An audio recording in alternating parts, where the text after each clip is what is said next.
Poštovani Fatmire, da nije tebe i Deftera Hefte,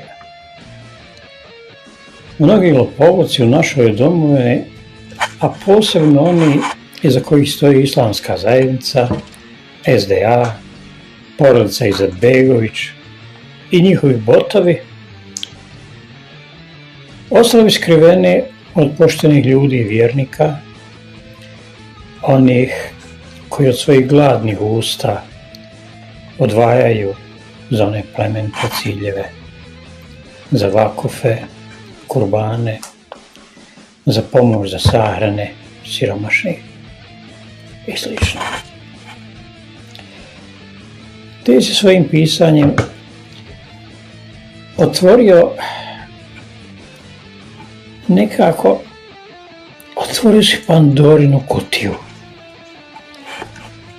u kojoj se skriva tunel pun prevara, prljavštine, ljudskog smeća.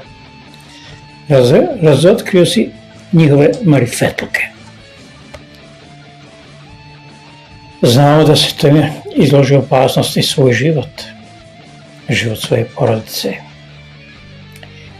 jer to su provisijeti, ne ljudi.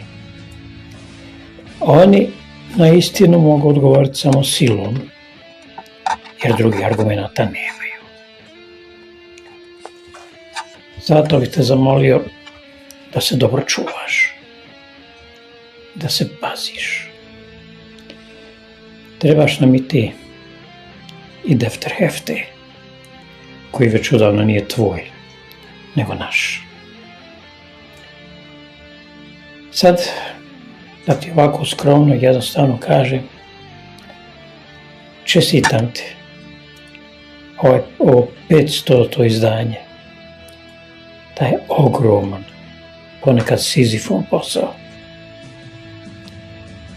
Čestitam ti i želim da to traje još dugo. Uz jednu malu dopunu. Jako sam ponosan što mogu da kažem da sam među tvojim prijateljima i da si mi prijatelj. Živ mi i zdrav.